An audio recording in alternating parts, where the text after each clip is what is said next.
All right, now we are on to week 134 of World War II, March 20th, 1942. Crap tactics in the Pacific.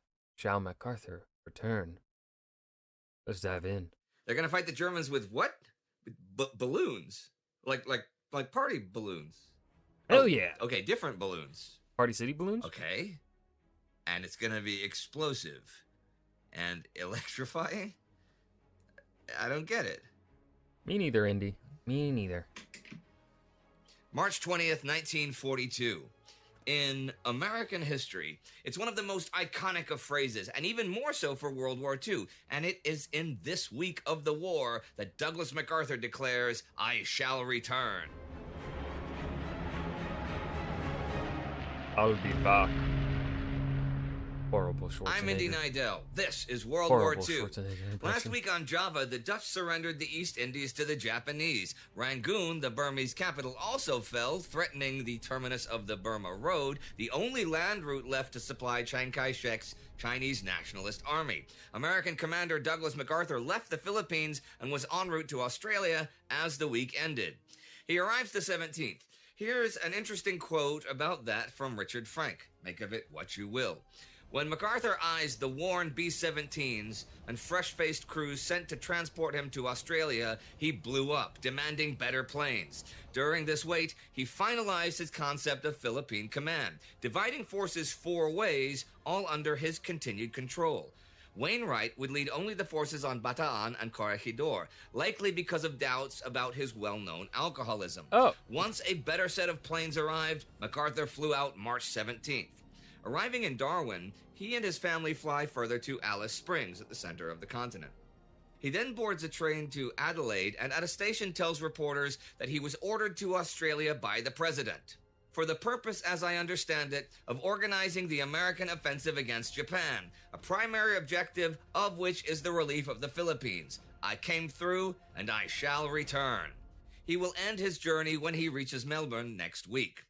As for his handling of Philippine command since the Japanese invasion began in December, yep, it's quote week here, MacArthur's learning curve in this first venture in high command was steep, costly, and controversial. MacArthur carried ultimate responsibility for the debacle of the comprehensively inept performance of the FEAF, but both Washington and Brereton contributed heavily towards this disaster. MacArthur's operational handling of his forces likewise reflected significant mistakes, notably the ill-judged arrangements of forces to defend Lingayen Gulf, the premature abandonment of Manila, and the indefensible failure to adequately stockpile supplies on Bataan. However, he also inspired cooperation and performance from Filipinos, both military and civilian, as no other American could. The Philippine Scouts proved the only indigenous force in the colonial possessions of the Western powers who could stand toe-to-toe with the Imperial Army. But even on the 14th, as a partial retreat to Corregidor begins, so too do Americans begin arriving in Australia in large numbers. That same day, the Japanese land on the Solomon Islands, and Australia is now even more under threat, especially if the Japanese build an airfield on Guadalcanal. There is a big meeting of U.S. Army and Navy planners this week about all of this, which I will address next week. Anyhow, those American troops arriving down under are not the only Westerners arriving in the far east of the world. On the 19th, British General William Slim arrives in Burma to take operational command of what will be organized as the 1st Burma Corps. We've seen him before in both East Africa and Syria. He is the real deal, a very competent soldier and leader. I like this quote about him from Max Hastings. In contrast to almost every other outstanding commander of the war, Slim was a disarmingly normal human being, possessed of notable self-knowledge. He is quite different from much of Britain's higher officers. Lower middle-class upbringing, no college education. He taught school in rough neighborhoods before the First World No college education, and he's able to lead so well, different time period, I guess. War, where he fought and was wounded and decorated. Service in the Indian Army between wars. Worked a lot with the Nepalese Gurkhas. He is very methodical in his thinking and his actions. His first job, by his own thinking, is to figure out how to defeat the Japanese. Reasoning that an actual victory over the Japanese could provide the best insight into how to fight them, Slim sought out a Changsha veteran Chinese general and listened attentively as the officer explained that the great Japanese weakness rested in their very thin logistical margins. If a Japanese advance could be contained for 9 days, and they were denied the opportunity to seize Allied supplies, they were then highly vulnerable to counterattack. American Commander Joe Stilwell will call this a lot of crap tactics. God damn it. I talked a lot about Joe Stilwell last week. He's been recently brought in by the Americans to work with Chiang Kai-shek and the Chinese nationalists. Stilwell wants the Chinese and the British, or even just the Chinese 5th and 6th armies that he now commands, to launch a major offensive to retake Rangoon. Chiang has He just wants to get him killed. some real issue with this. The 5th and 6th armies are the only forces he has left that are German trained. They're also well equipped, and he does not want them destroyed. Since Japan has naval and aerial supremacy, he wants them deployed near Mandalay, where they can lure the Japanese in, make them overextend their supply lines, and then counterattack. This is what the Chinese have done time and time again, notably at Changsha, as we saw over the New Year, and what they advised Slim to do, as I just said. Stilwell also may seriously underestimate just how many of the enemy are in Burma or are soon to arrive. So he and Chiang have a serious clash of visions. Having said that, Chiang thinks the British not very much less arrogant than the Japanese, and that the British are unreliable and might just leave without notice. Remember, he even offered them armies to help defend Burma, and they refused. And he figures if they just decide to suddenly pull out, they might leave the Chinese 5th and 6th to be destroyed. He warns Stilwell of this. But the Burma campaign, And honestly, that's a fair assessment of the British. They kind of have done that. looks like it still has a ways to go. Japan's conquest of a lot of other territory is finished. Japan's government, though, does not just have to administer the populations of all its territorial gains, it also must try to exploit the material gains and the economics of the co-prosperity sphere.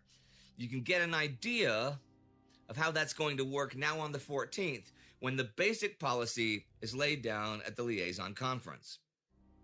There are no restrictions on us. They are enemy possessions. We can take them, do anything we want. This is the industry directive that the agents of Japanese manufacturers will be following as they are sent out to the new imperial lands. The southern region for the present will be a source of raw materials and a market for our manufactured products. Measures will be taken to prevent the development of industry in this area. Wages will be kept as low as possible. The Southern Region Development Bank is being established to finance long-term resource development.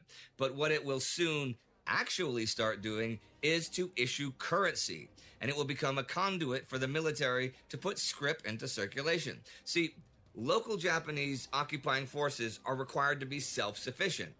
It is the Southeast Asians that must support Japan's military.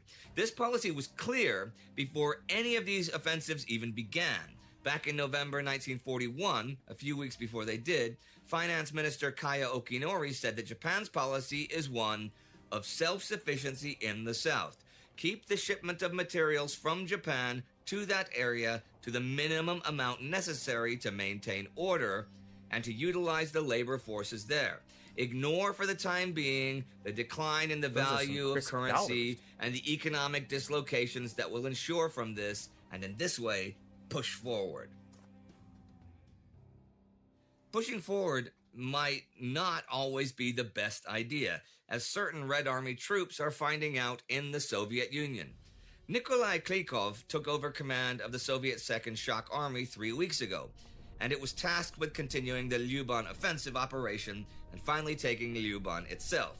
Klikov got really sick a week ago, though, and Andrei Vlasov has now taken over direct command. He has not broken through the German defenses, but by now he has advanced some 12 kilometers southwest of Lyuban and is over 20 kilometers from the Soviet 54th Army. I mention this now because on the 19th, a German counterattack cuts clean through Second Shock's lifeline, Oh, no. isolating it.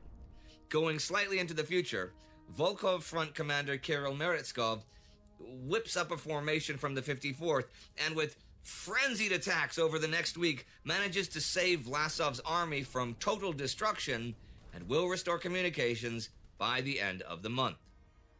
That German counterattack begins already the 15th. A day before that, the British War Cabinet Joint Intelligence Committee concludes from German radio traffic as well as airfield construction south of Kharkov that the next major German offensive in the east would be in the south of the Eastern Front. Enigma intercepts give the launch date at May the 15th. British Prime Minister Winston Churchill, knowing that an Anglo-American landing in Europe is not yet possible, promises a massive British bomber offensive against German industrial targets. The Soviets will likely get a bunch of assistance also from partisan forces behind enemy lines. On the 16th, German propaganda minister Joseph Goebbels writes in his diary, "The activity of the partisans has increased notably in recent weeks. They are conducting a well-organized guerrilla war." On the 14th, a special aerial unit is set up in Bobruisk to identify and bomb partisan camps. It also makes a big anti-partisan sweep, which kicks off the 19th in the Yelnya region. In Operation Bamberg near Bobruisk, Russian villages are set on fire and some 3,500 villagers die. This is just a punitive operation, though, and it serves mostly to make the occupied hate the occupier. Yeah. Also the 19th, the German army issues a directive to all troops in Serbia and Croatia that wherever Yugoslav partisan activity has taken place, houses and even whole villages are to be destroyed. The British... That'll definitely help your situation for sure, Germany. For sure. launched something of their own this week on the 20th that is to function behind enemy lines, Operation Outward. This is something that's been in the works for quite a while. What it actually is a hydrogen balloon campaign. These balloons are fairly cheap, and they're sent out to float over Germany. Some have a steel wire trailing behind them that is intended to short-circuit power lines it hits, and some carry incendiary devices that are to start forest fires and things like that. Britain Smokey the Bear would not be happy about that one. was already well aware early in the war of the potential sabotage to power lines because of repeated complaints from British electric companies when barrage balloons broke free and sabotaged power lines. And already in 1940, the idea of sending balloons carrying bombs from France to Germany was put forward.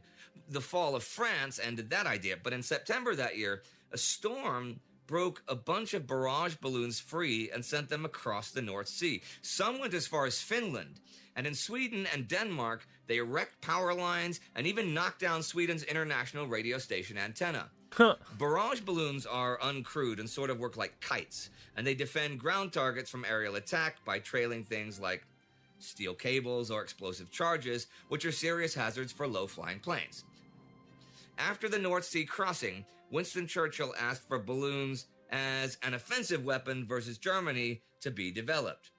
The Admiralty picked it up because the Air Ministry did not think it would be Early drone warfare. effective. And they started looking at the meteorology involved and found that once you get above 4,900 meters or so, the winds to a great extent blow from west to east. So the Germans would not be able to just do the same thing in return, which is an obvious concern. After tests, which you should really look up and read about yourselves, I'm not the smart chiefs enough of to do staff that. No. gave the operation the Understand it go-ahead anyway. last September. And the first balloons are launched today from near Felixstowe in Suffolk. Jumping slightly into the future, a few days from now, there will be reports of forest fires near Berlin and in East Prussia. And there will soon also be Luftwaffe reports of pilots shooting down balloons. Electrical damage and forest fires caused by the balloons will be reported in newspapers in places like occupied Denmark and occupied France, and all of this will cost the Germans money, time, and resources. And the beginning of that operation ends this week. A week of command changes in Burma and the Philippines, danger for a shock army in the USSR, balloons flying out over Germany, and the Japanese claiming total power. Because that's what the liaison conference said. There are no restrictions on us. We can do anything we want. Well, that could be a good thing, right? They could launch a huge infrastructure initiative in the Dutch East Indies. They could bring telephone service to every island in the South Seas.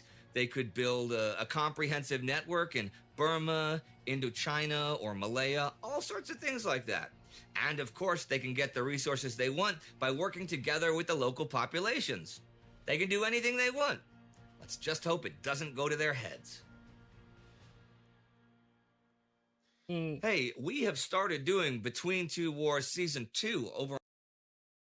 That was week 134 of World War II, March 20th, 1942. Crap tactics in the Pacific and shall MacArthur return. I don't know why I pronounced MacArthur like that.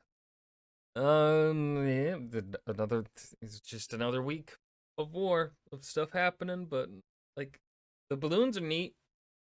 Early drone warfare, I guess. That's kind of funny.